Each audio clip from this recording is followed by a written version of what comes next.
Hoje eu tenho o prazer de receber o Dr. Luiz Antônio Mazzucchelli Cosmo.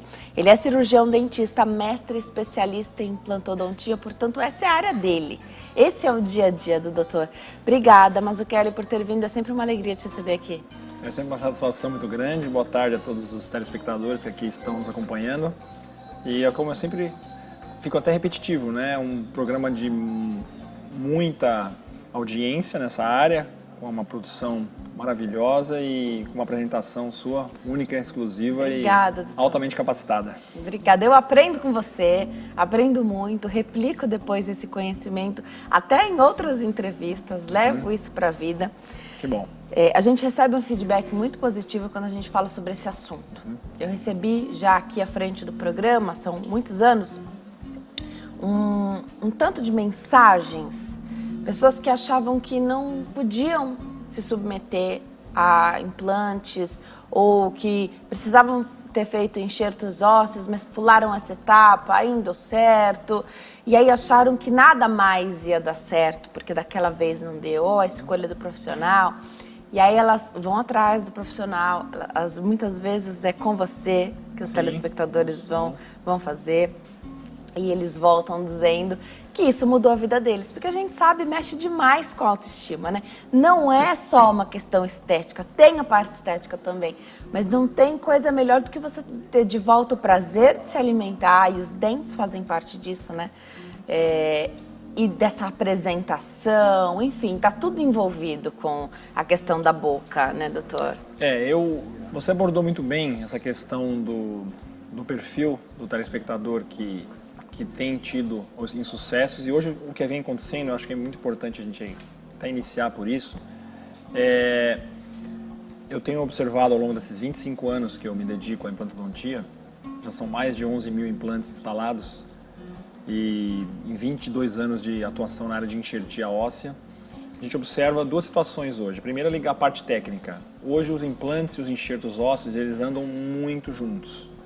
É quase que 99% dos implantes que eu faço hoje, eu coloco algum tipo de enxerto ósseo simultaneamente ou previamente à cirurgia do implante. Então não tem como a gente não combinar mais essas coisas, esses procedimentos. Por quê? Porque o implante, muitas vezes, com a longevidade desse paciente, aquele osso que recebeu o implante, propriamente dito, ele vai tendo um processo de atrofia pela falta do ligamento periodontal, pela falta do dente natural. O estímulo que o dente natural provoca dentro do alvéolo é diferente do estímulo que o implante promove, apesar do implante também ter um estímulo, mas é diferente. Então aquela tábua óssea, principalmente na região frontal, ela tende a reduzir em espessura. Então o enxerto, quando é colocado um biomaterial ali, que vai demorar muito mais para ser reabsorvido, então ele é, vamos dizer assim, um grande fator aleatório ao implante e à manutenção do tecido gengival. Para dar certo. Essa é a primeira questão técnica. Tá. A segunda questão é que nós conversamos um pouquinho antes de iniciar o programa, o número de casos que eu venho repetindo de outros colegas, até meus de 20 anos atrás, onde os pacientes vêm substituindo esses implantes por algum insucesso ou por alguma melhora na qualidade estética do trabalho. Então, isso está exigindo muito mais do profissional em termos de estudo, de atualização. Eu não paro, por exemplo, de viajar mais. Eu viajava às vezes uma vez só, hoje eu tenho que viajar 2 ou 3 vezes, porque sai uma coisa nova, uma forma nova de você... E não é que eu vou buscar só o conhecimento. Eu busco muitas vezes entender como que quem desenvolveu aquele determinado material faz na sua prática diária, porque é muito nova aquela técnica. Então você vai lá, observa, 2, 3 dias, é melhor. Aí ele já bateu cabeça muitas vezes, porque desenvolveu na Alemanha. O alemão já treinou aquilo lá há 5 anos. Aí você vai lá, toma conhecimento, então eu gosto de sempre chegar primeiro.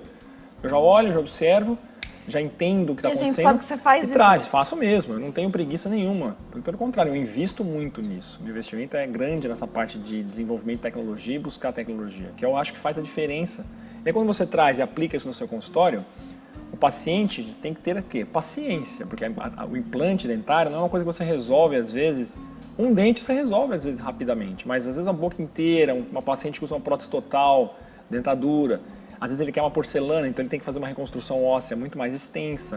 A gente trouxe um modelo aqui para poder mostrar para os telespectadores.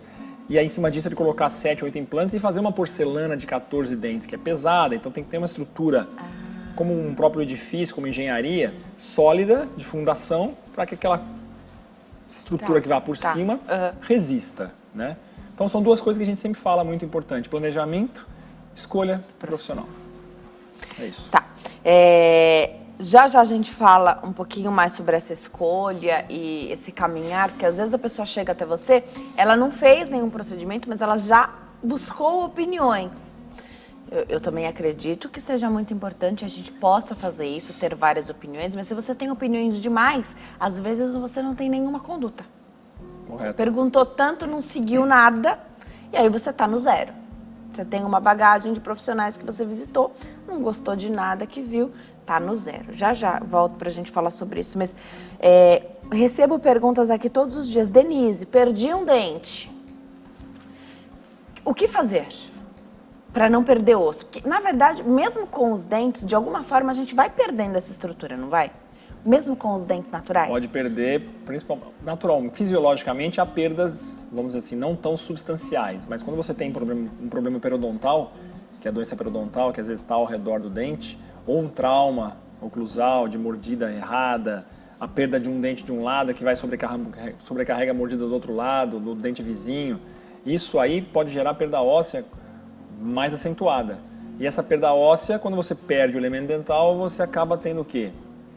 Impossibilidade de colocação de um implante posteriormente. Então o ideal, a grande sacada é, vou perder um dente, estou percebendo que ele está condenado, já avalia com tomografia e programa a instalação desse implante, se possível, no ato da extração. Então, não é a todo custo que a gente mantém dentes na boca. Se o dente já está condenado, ele pode trazer mais prejuízos do que a extração dele. Aí entra o quê? A visão do profissional é entender o momento de dizer esse dente não precisa mais ficar. Você está enxergando ele aí, ele está aí, mas é melhor tirar. Exatamente. Tá. Por que é melhor tirar? Aí entra a experiência, você já sabe que se você... Eu já deixei dentes, né? Em situações que eu falei, não, vou manter esse dente. Aí depois de 6 meses eu vi, não deveria. Então na próxima vez, quando o dente... Não faz mais, naquele prognóstico que você observa, você fala assim, não vou mais manter esse dente. Eu vou removê-lo, porque eu sei que naquele caso de 1998 eu perdi. E se eu insistir, eu vou perder. Aí você vai lá, insiste e vê que perde. Então depois de 20 anos você já sabe disso. Então você já olha e fala, tem que tirar. Por isso que você tem que estar muito bem embasado e ter uma carreira, vamos dizer assim, correta. Sólida, né? Para o paciente que senta lá e fala, não, realmente, Confiança. eu concordo, eu confio, tá bom, doutor, vamos tirar. E é difícil essa escolha, né? Porque pro difícil. leigo o dente tá lá, tá ocupando o lugarzinho dele, esteticamente, nossa, tá tudo perfeito. certo ali, mas aquele dente, você percebe, às É vezes hoje o paciente ele tá diferente. E está muito melhor para mim isso, porque ele já chega entendendo as necessidades que ele tem. Ele tem, às vezes, a dúvida por realmente buscar o conhecimento na internet, que hoje é um grande aliado, mas pode ser um vilão nessa parte de odontologia, porque nem tudo que está postado de vídeos de outros profissionais é uma verdade, nem todo anúncio que se faz na mídia é uma verdade. Então esse é o cuidado que a gente tem que ter, por isso que a gente sempre falou sobre isso. Eu nunca fiz propaganda na minha vida, o máximo que eu cedo na minha imagem em televisão é isso que a gente está fazendo, informação. Uma coisa que eu sempre cuidei muito na minha carreira é isso, trazer informação. E, para a gente meio que arrematar e alinhar essa questão de quando ou não tirar dentes, eu sempre fui muito a favor de deixar os dentes. Então, sempre foi a minha filosofia de carreira. Eu só tiro aquele dente que realmente eu vejo que não vai trazer futuro no longo prazo. E às vezes o dente que tem uma infecção que não regride, a gente sabe que hoje tem problemas de ordem sistêmica. E um caso recente de 1 mês atrás, uma paciente minha relatando que estava com infecção no canino, ela veio, eu observei e marquei a cirurgia para outra semana.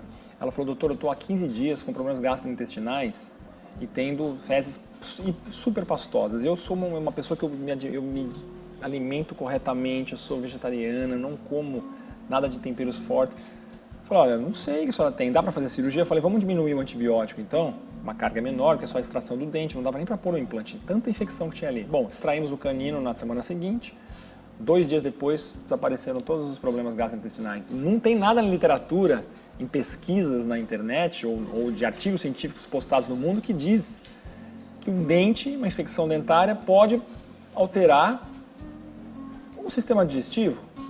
E se você comentar isso às vezes com o médico, fala, não, então tem coisas que a gente desconhece ainda. Ela falou assim, doutor, eu nunca tenho esse tipo de problema. E não foi o antibiótico, porque a hora que eu comecei a tomar o antibiótico na segunda e fiz a cirurgia na terça, na quinta eu estava bem.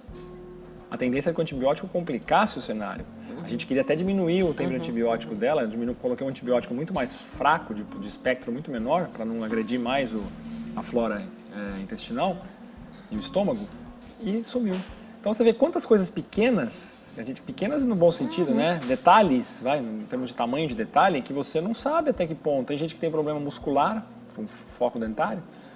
Então, por isso que às vezes é melhor realmente remover e fazer essa avaliação. A gente sabe que algumas pessoas precisam, a gente chama popularmente, fazer o canal do dente. Esse procedimento, condena o dente? Ele enfraquece de alguma forma? Ele torna o dente mais friável. O que é isso? Para quem está em casa nos entender bem. Imagina você ter uma pedra e uma borracha. Tá? Uma pedra aqui, uma borracha aqui. Se eu pegar um chão duro e bater essas duas coisas assim, a borracha aqui e a pedra aqui, o que vai acontecer com a borracha? Nada. A pedra pode dar uma lascadinha, né? Ela é mais dura, tá? Então é mais ou menos isso. O dente que não tratou o canal seria a borracha. É uma metáfora, analogia, vamos dizer assim, meio grosseira, mas é mais fácil de entender. Quando você trata o canal do dente, você tem uma facilidade, dependendo do impacto que ele tiver com alguma coisa, até um alimento duro, ele pode sofrer um processo de fratura mais precocemente do que um dente que nunca foi tratado o canal.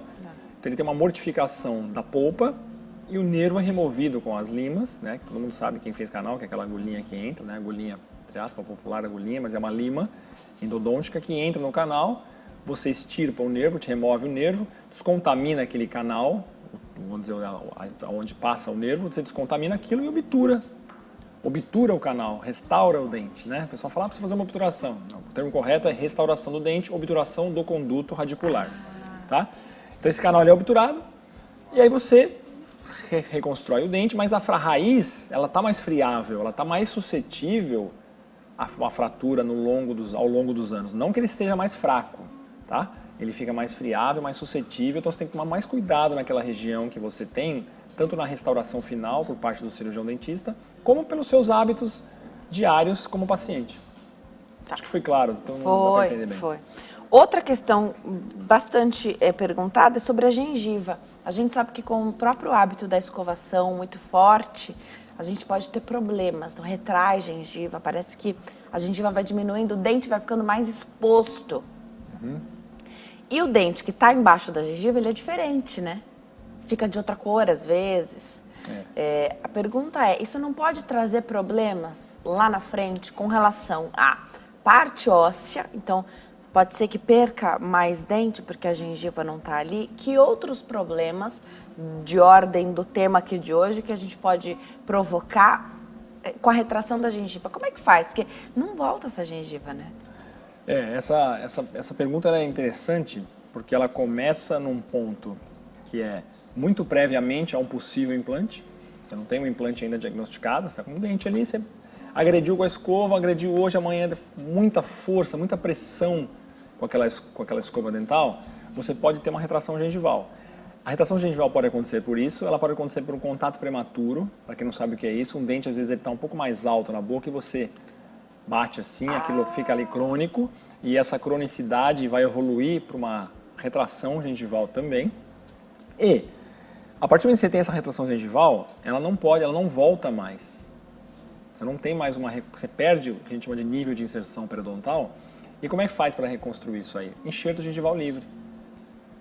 Antigamente fazia-se assim. Hoje a gente faz o quê? Enxerto do tecido conjuntivo. Então você abre um pedaço do palato do paciente, por exemplo, com céu da boca. Com o próprio boca, tecido da nossa boca. Você tira o tecido conjuntivo que fica no seu vulgo céu da boca, você tira lá um pedaço do tecido conjuntivo, afasta a gengiva, grosso modo falando, afasta a gengiva, envelopa ele dentro e puxa essa gengiva para cima, recobre, faz um recobrimento radicular. Então tem como fazer. Tem como você regredir uma retração que não seja uma perda óssea muito excessiva, você consegue reconstruir aquela perda do tecido gengival com uma cirurgia periodontal subepitelial. A próxima pergunta é justamente essa, porque você disse aqui, não pode ser algo tão severo. E quando não é tão severo, a gente acha que nem precisa de nada, deixa pra lá. como tudo na vida, tudo que é muito extremo, uma destruição muito extrema de qualquer coisa, não precisa ser só da saúde, é muito mais difícil de se reconstruir. Claro. Um carro, um prédio, um corpo humano sofreu um dano muito grande, você vai ter sempre dificuldade em reconstrução. Agora, uma retração gengival, no caso, voltando ao assunto aqui, se você remover um tecido do palato, do céu da boca do paciente, levar ali e fizer um recomprimento radicular, o teu prognóstico é extremamente favorável para esse tipo de situação, né? Então, há que se planejar bem, há que se fazer um bom diagnóstico e aí, em cima disso, tratar esse tipo de retração.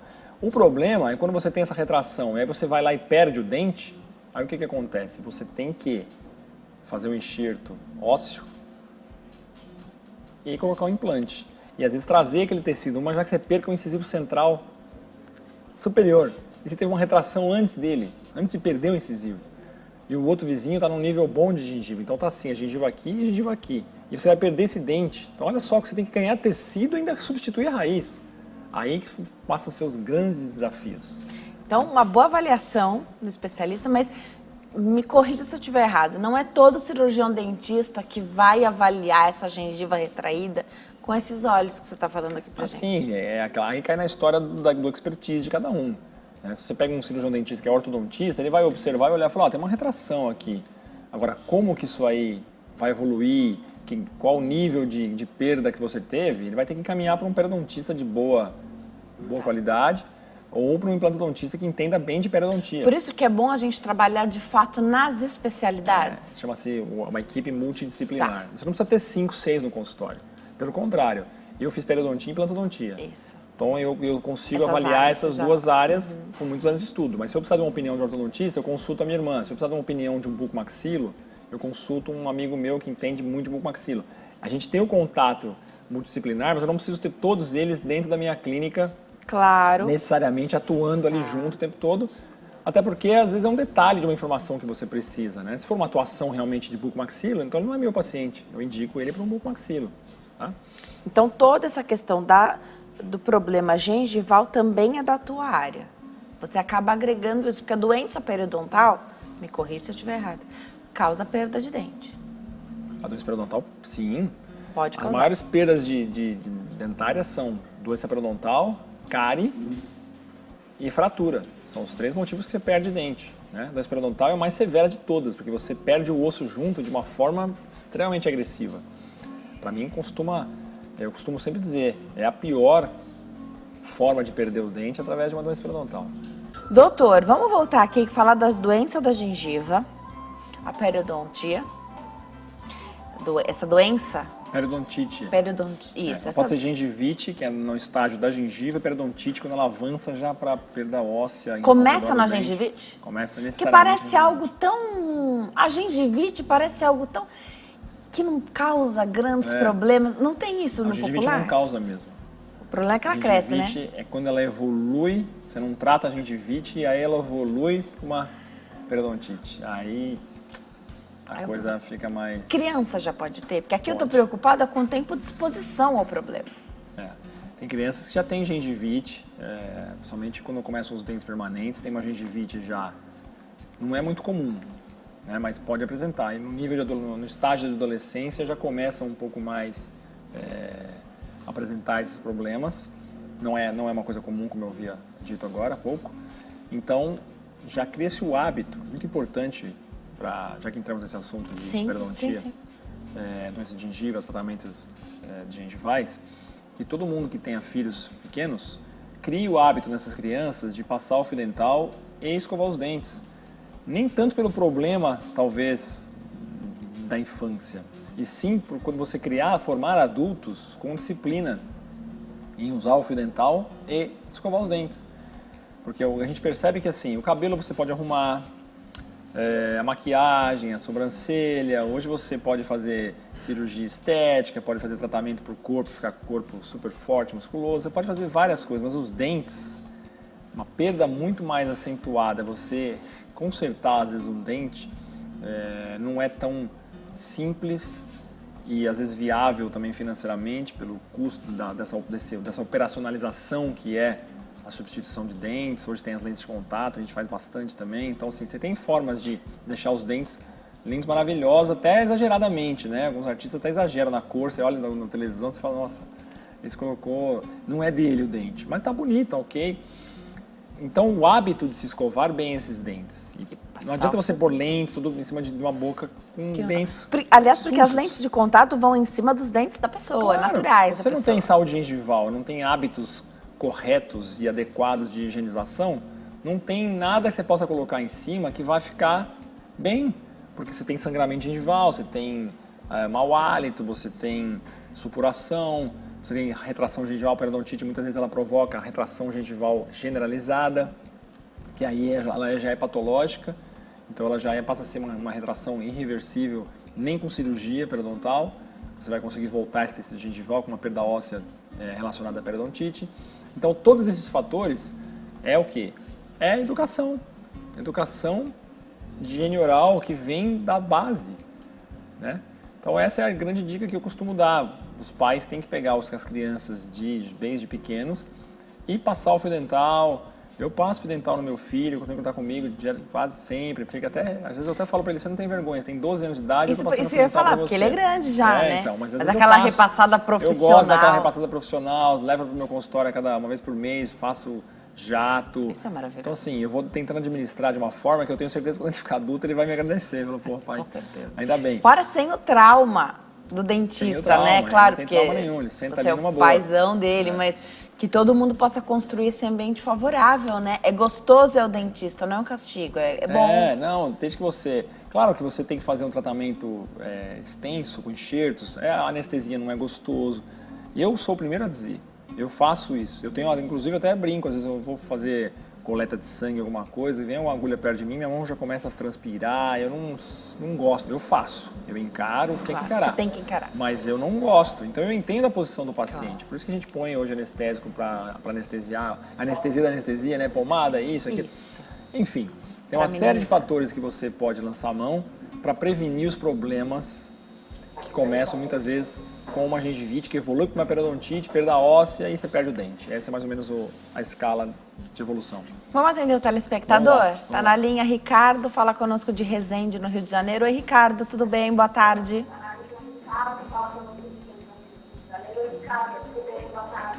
Boa tarde, Denise. Boa tarde, eu doutor também.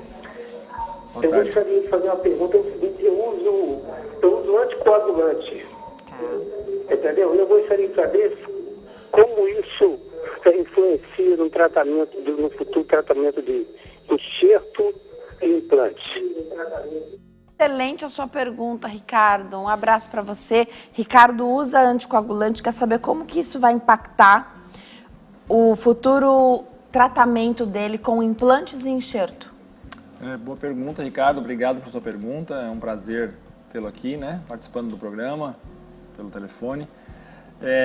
Eu tenho muitos casos de pacientes, hoje é muito comum, né, com essa longevidade dos pacientes, os problemas cardíacos, você administrar com aspidez e aspirina, até alguns outros anticoagulantes, como Marevan, você tem Canaquion, uma série de anticoagulantes. Eu falei duas marcas aqui assim rapidamente, porque com aspirina 3, porque são os mais comuns usados. Mas todos esses anticoagulantes que mesmo não tendo citado aqui, têm o mesmo efeito, que é aumentar o tempo de sangramento. Então, quando eu vou fazer um procedimento de um enxerto, por exemplo, muitos têm medo, falam, doutor, eu tomo coagulante, se eu me cortar, o médico fala que eu não paro de sangrar. O que a gente faz? Qual é a conduta? Suspender por 5 dias, no mínimo, previamente à sua cirurgia. Entendeu, Ricardo?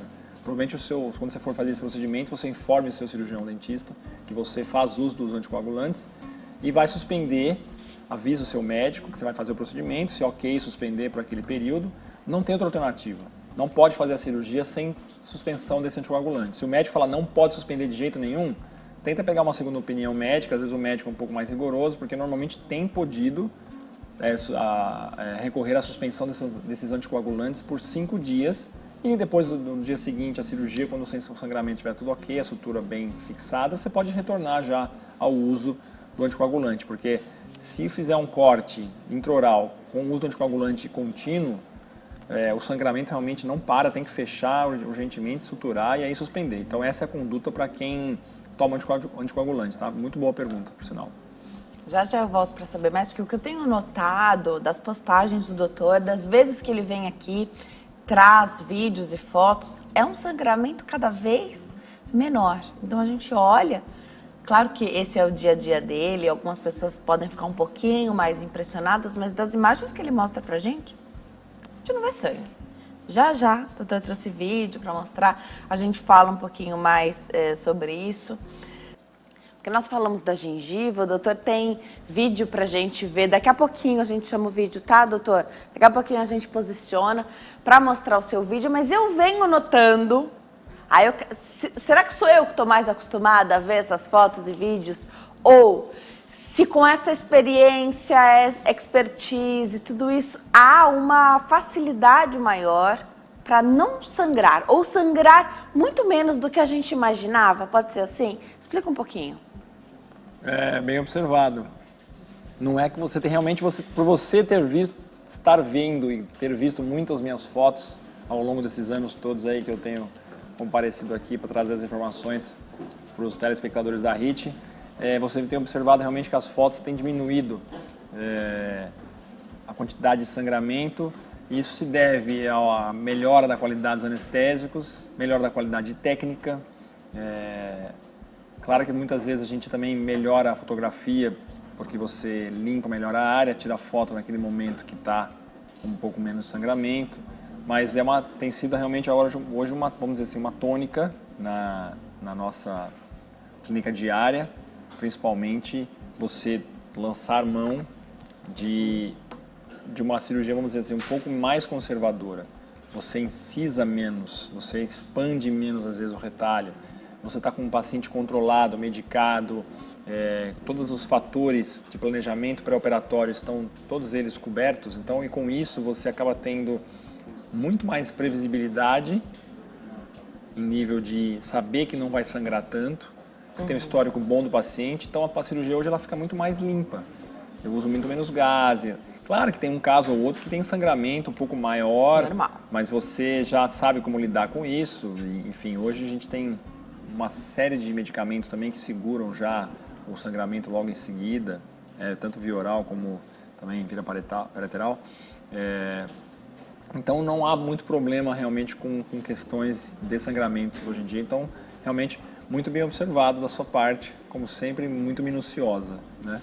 Será que eu que estou mais acostumada? Será que eu estou enxergando menos sangue mesmo? Pensei, né? Vamos atender telespectadora? Tá na linha Ivone, fala conosco de São José dos Campos. Oi, Ivone, tudo bem? Boa tarde. Alô? Oi, bem, tudo bem? É São Caetano do Sul, é isso? Eu sou de São Caetano do Sul. Oi, Ivone, desculpa. Ivone de São Caetano bem. do Sul, fala conosco aqui então de São Paulo. Fica à vontade, pode fazer sua pergunta. Então,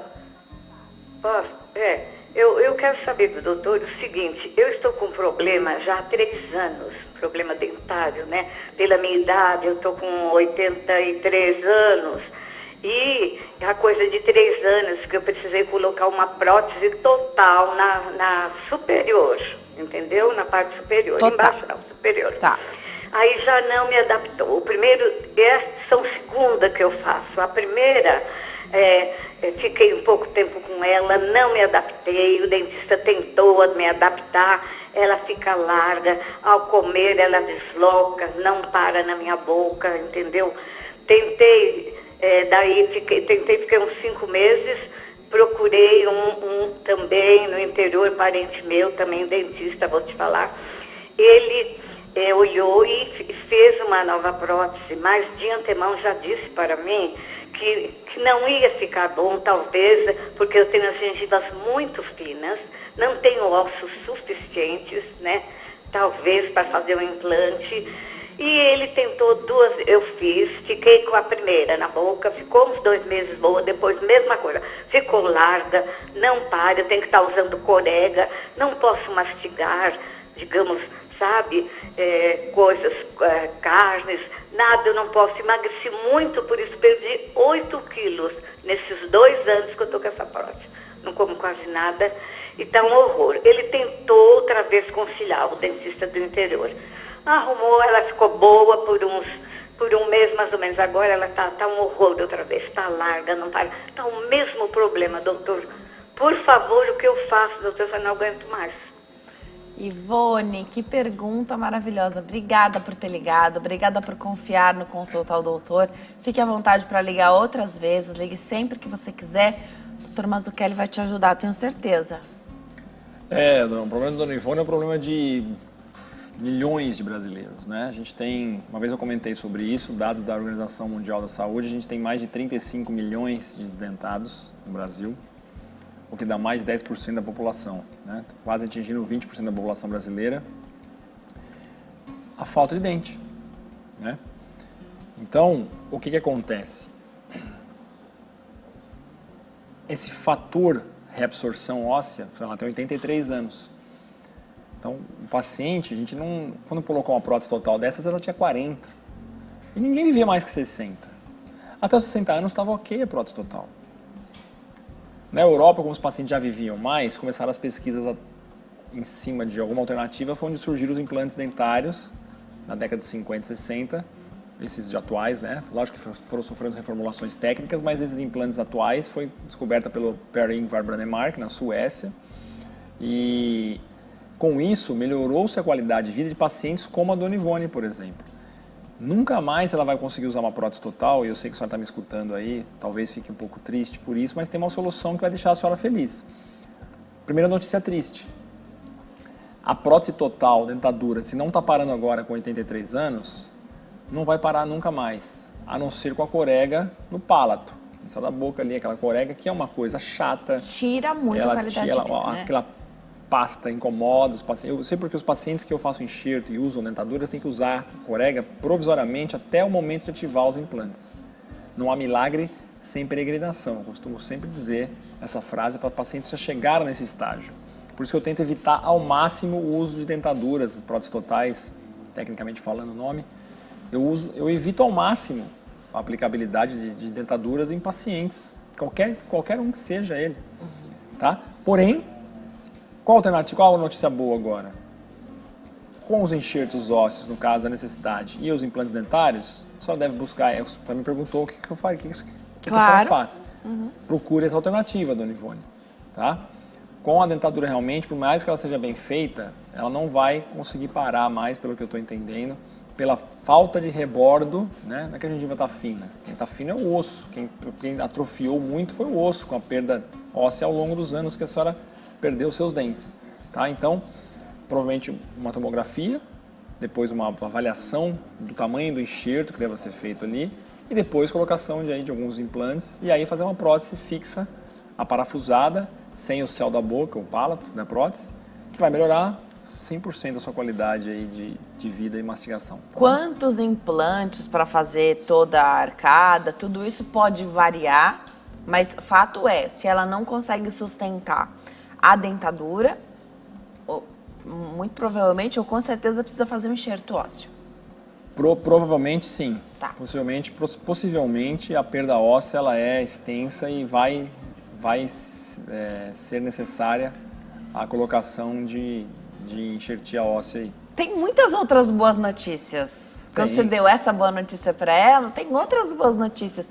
Porque dá para fazer essa cirurgia, tem profissionais habilitados para fazer isso, né? Então não é algo que a gente precisa sair do Brasil para fazer hoje. Sim. Dá para fazer no país. Ela mora aqui em São Paulo, então não vai ter grande dificuldade. E os resultados têm se mostrado muito favoráveis, porque quando se fala de enxerto, com certeza tem alguém que não conseguiu, fez o enxerto e aí o osso não vingou, não deu certo. Tanto o material quanto a técnica hoje vem mostrando mais um resultado, não? Sim, sim.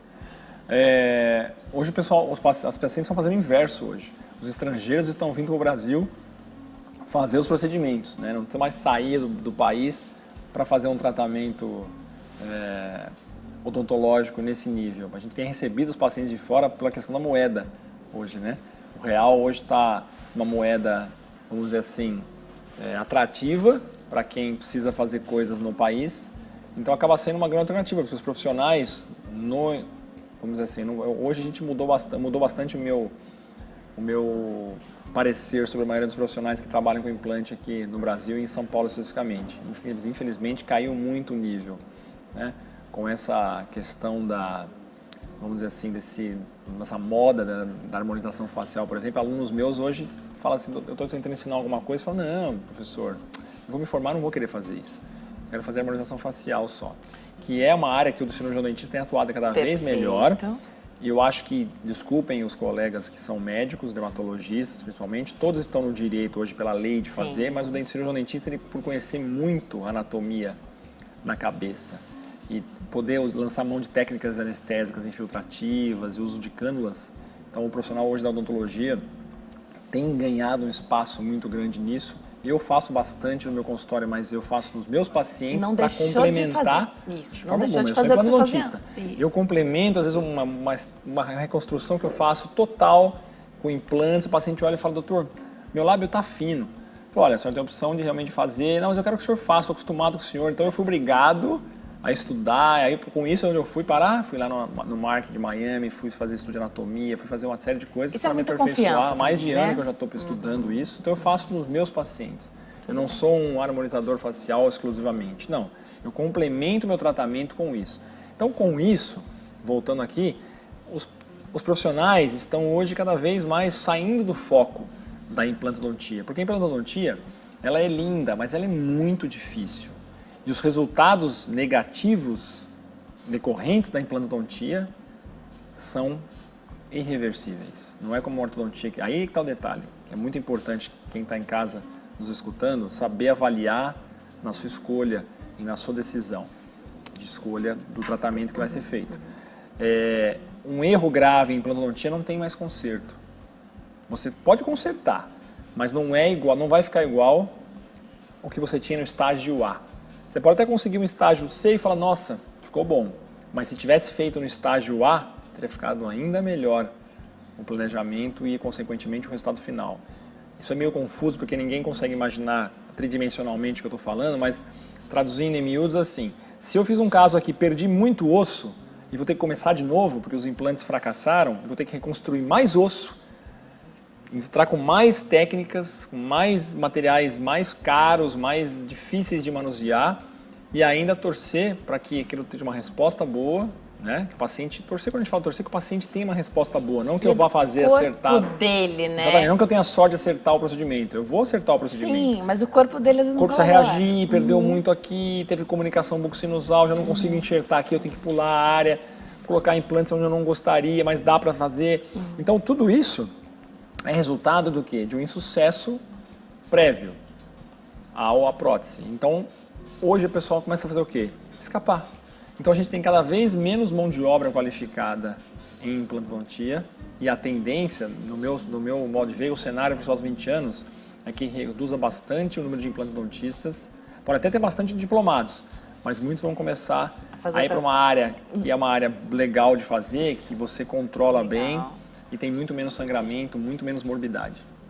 Eu sinto muito só pelos profissionais que deixam as suas áreas de atuação só para se dedicar a essa nova onda. Podia estar junto, às vezes é feliz, né? Então, mas às vezes é feliz, ele quer fazer só aquilo. Quer fazer só aquilo. Né? Descobriu, né? Descobriu algo. É igual algo. aquele que joga na zaga e descobre que ele joga de centroavante e descobre que ele tem que ser zagueiro. Ele fala, puxa, eu zagueiro eu vou melhor, né? Trazendo o futebol, que tá moda, tá? O Brasil sempre foi muito assim. Então mas eu também vou abrir esse espaço para você falar aqui hoje um pouquinho sobre como as técnicas de harmonização facial podem ajudar o seu paciente. Sim. Que fez os enxertos, que fez os implantes e que ele não está satisfeito, que não chegou ainda àquilo que ele falou, doutor, aqui faltava cereja até o tratamento do bolo. Não só estético, terapêutico, Perfeito. em termos de bruxismo, tudo, a gente tem técnicas de harmonização para isso. Para fazer isso também, né? Inclusive porque, deixo essa pergunta enquanto eu me preparo para dar um recado, o paciente precisa ser avaliado como um todo, pelo que eu estou entendendo. Se ele tem um bruxismo muito forte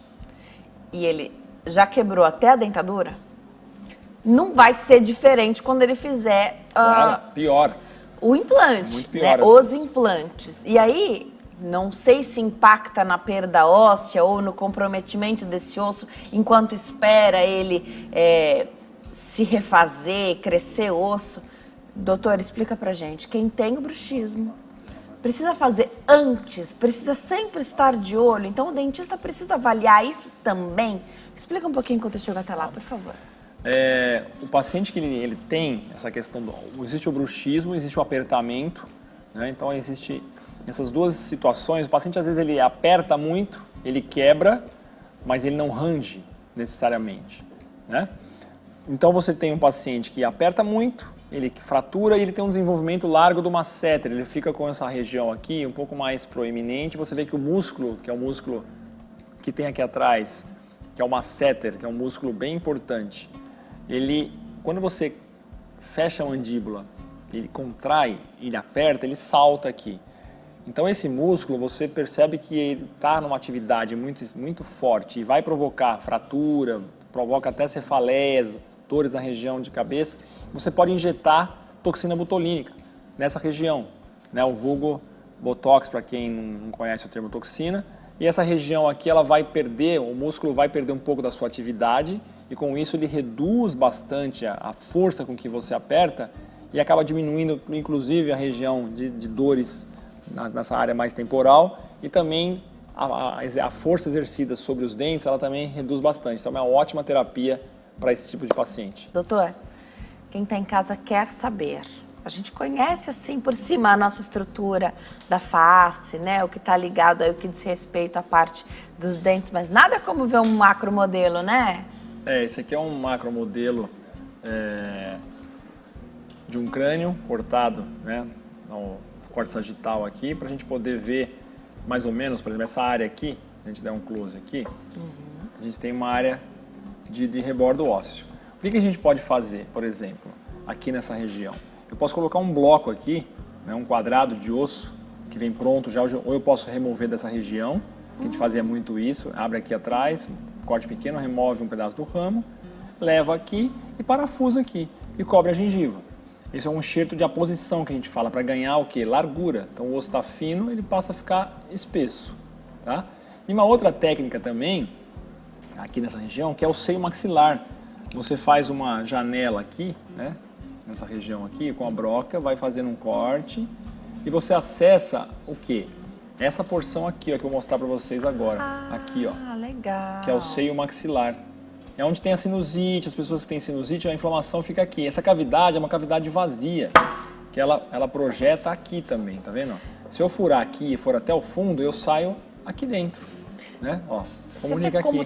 Tem comunicação, é uma ligação. Tudo, então, né? por que existe essa área? Todo mundo me pergunta, por que existe essa área? Depois nós vamos mostrar daqui a pouco um vídeo de um acesso a isso aqui. Como é delicada a técnica, né, pra gente entender. Uma bactéria aqui nessa região. Então, é isso que eu vou falar agora. Por que a gente tem essas cavidades, né? Olha aqui os seios paranasais também, a fossa nasal. Por que existem essas cavidades? O seio maxilar, por exemplo, qual a função dele? Né? A função do seio maxilar é aquecimento do ar, dissipação da pressão crânio-facial. Então, o crânio tem pressão. Se você não tem uma vazão para onde ir, né? É igual gases. É engraçado a gente falar disso agora, mas os gases têm que sair também do corpo, né? Por onde a gente sai? Todo mundo sabe, né? No caso da pressão do crânio, não vai sair pelo ouvido, igual você vê em desenho animado, né? Tem que ter o ele seio, sai, né? ele fica aqui, tem essa pressão para lá. Porque quando a sinusite ataca, que a pessoa desce para amarrar o tênis, alguma coisa, aquilo pesa aqui, pesa aqui. Por quê? Porque você aumenta a presença de muco aqui dentro e esse muco ocupa o espaço do ar, né? Então, uma aula de otorrinolaringologia também aqui. A gente acaba entendendo bastante disso, porque eu acesso muito seio maxilar. Então, muitas vezes o profissional erra e coloca o implante aqui dentro, e ele cai aqui dentro do seio, ele fica tombado aqui dentro. Pelo assim. amor de Deus. Aí quando você deita, ele arrasta, você dorme e fica fazendo barulho. Então, tem que tirar, né? Então, a gente acessa normalmente essa região aqui por fora, por aqui, faz uma janela, expõe essa membrana, que você vê que, se vocês olharem aqui de novo, olha aqui, ela é molinha, né? Ela é molinha. Aqui parece uma borracha, mas ela é mole, ó. Ela fica assim, exatamente assim, na nossa cavidade oral, né? Então essa membrana, ela é muito molinha. Se você faz um afastamento aqui mais forte, ela furou, acabou o procedimento de enxerto. Condenou o procedimento. Então olha como é difícil. Nessa região? Nessa região, condenou. Você fez um furo muito grande, tem que parar. Às vezes você pode reconstruir com uma membrana, mas muitas vezes não dá. A gente não estava programado para falar isso, mas eu queria aproveitar que a gente tem aqui e mostrar, não sei se dá para mostrar. E aquele implante Zigomático? O zigomático, a gente teria que ter um pouco mais... Mais pra cima, dá né? pra mostrar, não, é Tá, aqui, ó. tá. Ele entra por dentro da boca aqui, né? E vai ancorar aqui, ó. Exatamente aqui. Tá bom. Aqui é o zigomático, ó, o osso zigomático. Isso Então, é utilizado hoje? Ele fica... Utiliza-se também. Eu não gosto muito, por algumas particularidades. Eu acho que o enxerto, o implante... Então, só para mostrar de novo aqui, ó. Tá. Ele tem mais ou menos 40, 50 milímetros. Ele entra por aqui e prende aqui, ó. Nessa região aqui, ó. Ele fica exatamente assim na Então, boca. é maior. Ele entra 7 milímetros, 8 milímetros aqui para dentro do zigoma e fica com 30 e poucos milímetros fora do corpo do osso. Então ele é preso só na ponta, porque a reabsorção é tão tamanha aqui que você não consegue nem enxertar, não fazer nada. Então eu coloco como última opção o enxerto, o implante zigomático. Mas a gente viu onde que ele fica posicionado aqui, entendeu? No caso que você perguntou você falou do enxerto do implante zigomático. Isso. E complementando a informação Tá. aqui, essa região então do enxerto do seio maxilar é uma região que se a gente fizer a perfuração, eu perdi o meu caso. Então eu tenho que reenxertar, entrar depois de 60 dias. Por isso que a técnica seio maxilar, que é a abordagem aqui, ela é muito, muito delicada. E nós temos um vídeo aqui, vou mostrar, Vamos mostrar o vídeo? pouquinho, são 18 segundos só. Acho que não vai dar tanto pavor pra quem está em casa. Deixa eu só ver se ele está no ponto aqui. Na hora que você tiver a imagem na tela, a gente vai mostrar mais ou menos, né? Chegamos. Olha lá. Então a gente tem aqui, ó, olha que interessante, né? A minha cureta, ela vai descolando, né? E eu vou levantando aquela membrana para cima, né? Olha lá. Tem um segundo vídeo depois com a colocação do osso também.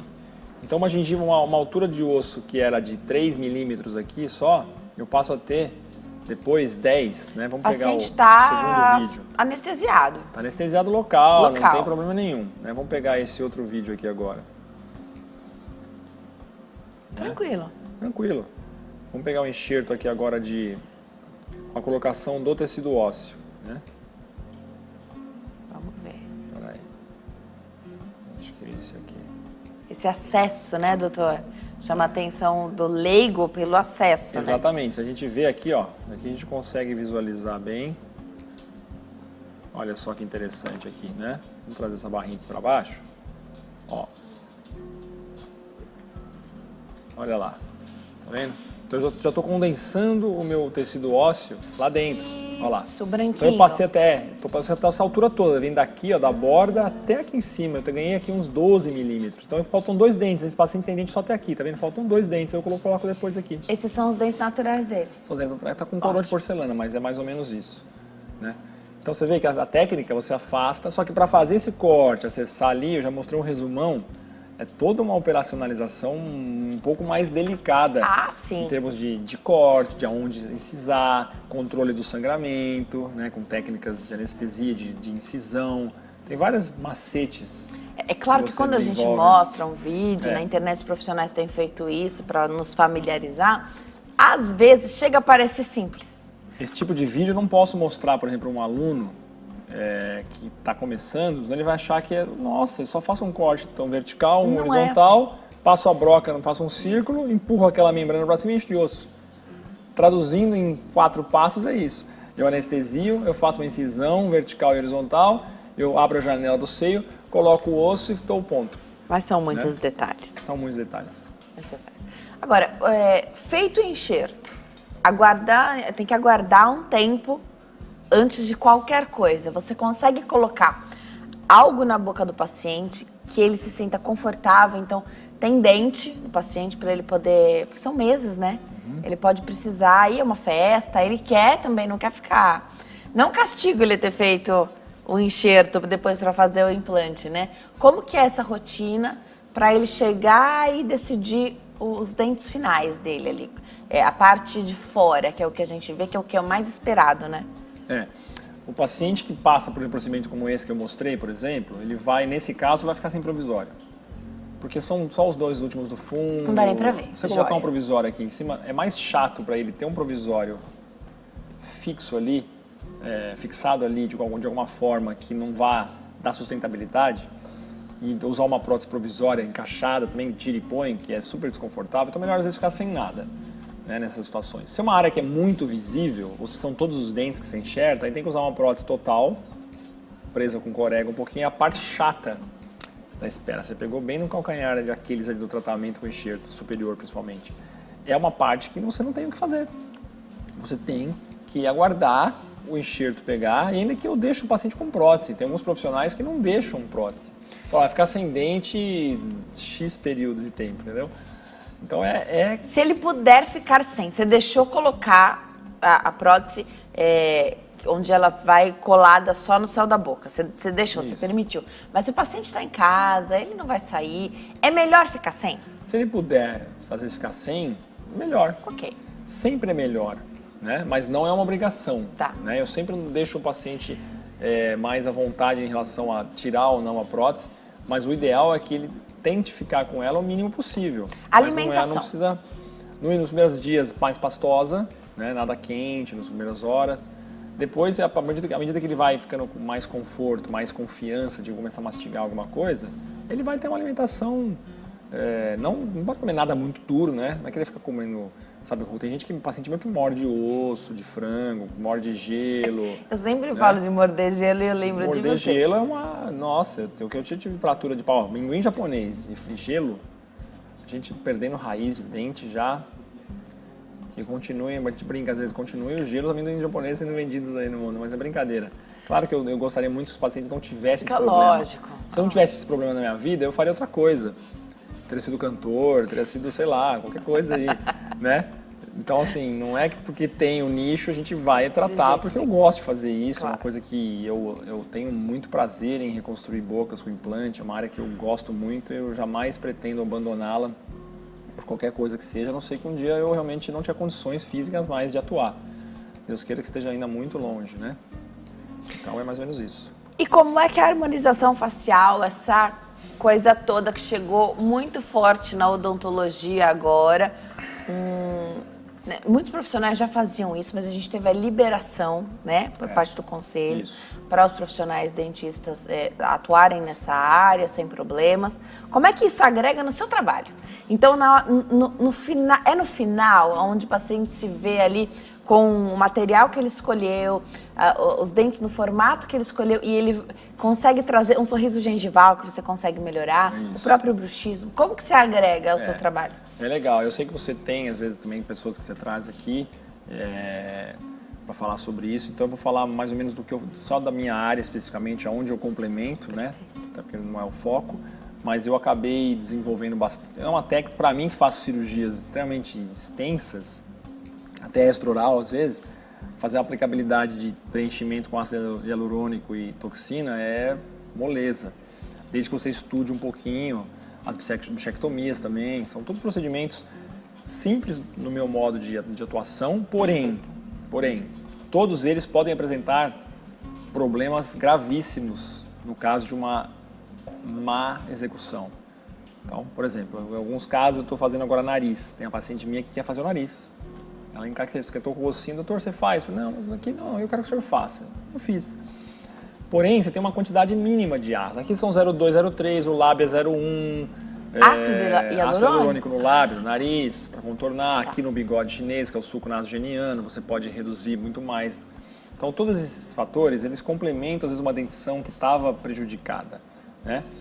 Porém, eu gosto muito mais de aplicar no final, quando eu termino um tratamento estético, que eu equilibrei a dimensão vertical. O paciente está assim, porque ele morde mal, ele perdeu a dimensão. Você pode fazer qualquer harmonização que tiver, ele está estranho. Então ele tem que estar com a estrutura dentária equilibrada, mordida correta, equilíbrio de dimensão vertical, as medidas compatíveis. Aí sim, eu estou observando que meu paciente está com um enrugamento forte ali, vão ser imperfeições auriculares. Aí você pode lançar mão de uma toxina na região do canto de olho, testa para melhorar, completar o paciente. Terapêutica, parte provavelmente de masseter, de temporal, você pode aplicar nessa região a toxina botulínica aqui 7 unidades, aqui um pouco menos, para diminuir essa questão da dor, cefaleia e também do apertamento, que é desconfortável, pode fraturar uma porcelana, né? Tudo isso você tem que é o planejamento, cai na avaliação geral do paciente. E também o sorriso gengival, como você muito bem colocou. Às vezes você faz uma prótese, Você vai lá e esse paciente tá mostrando muita gengiva, não tem mais como esconder aquela gengiva por causa estética.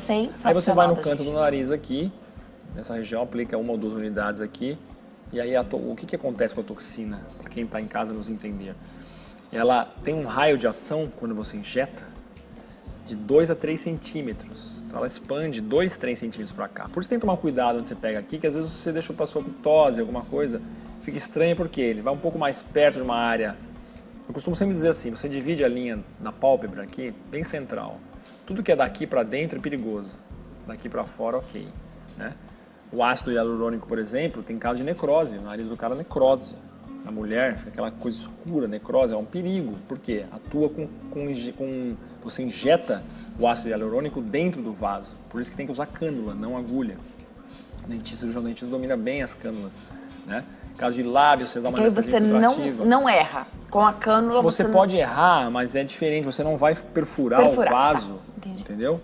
Tá, você vai só fazer um pertuito com uma agulha e depois você entra com a cânula e faz a injeção normal. Então eu complemento os meus pacientes. Então isso gengival você falou muito bem, uma coisa que eu gosto muito. E algumas pacientes reclamam do suco, nasogeniano e tal. Então é onde eu gosto de atuar bastante para esse tipo de situação. E é onde eu me aperfeiçoei bastante também como um complemento estético nesses casos. Depois que o Conselho Regional, principalmente, liberou essa condição por parte do cirurgião dentista, que eu, no meu modo de ver, está muito bem habilitado para fazer esse tipo de procedimento, sem problema nenhum. Nós já conversamos isso aqui outras vezes, que o que diferencia os profissionais é o saber lidar com a situação quando não dá certo. Exatamente. Sempre falo isso, você guardou muito bem, né? Quando você vai entrar num segmento para atuar, qualquer que seja ele, não precisa ser só odontologia, mas nós estamos falando de odontologia aqui especificamente.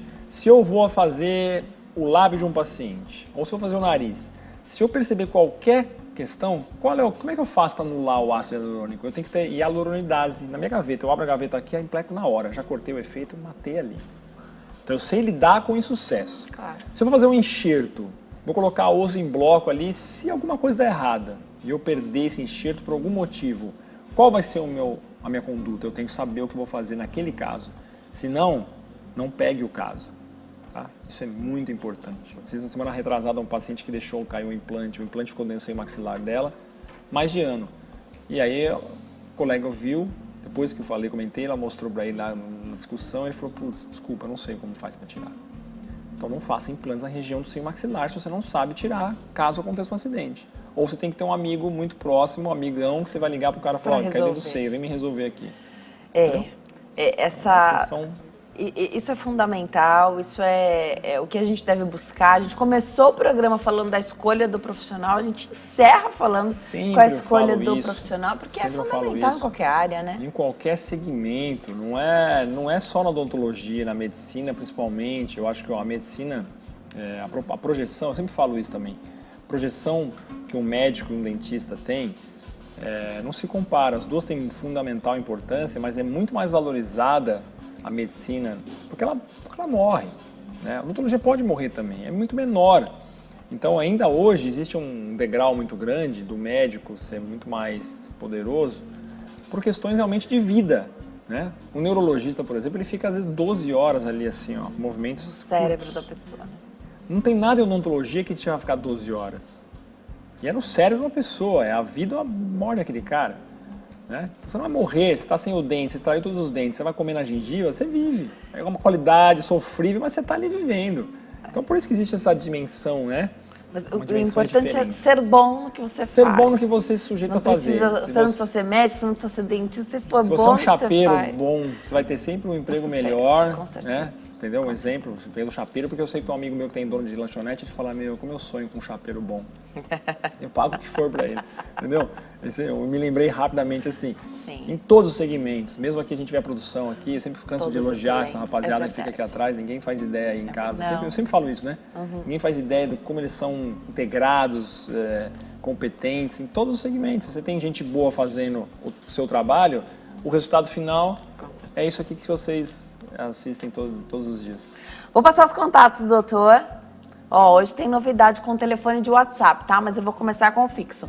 0 operadora 11 3262 0094. 3262-0094, é 0 operadora 11, e www.luiscosmo.com.br, Luiz com Z, luiscosmo.com.br é o site.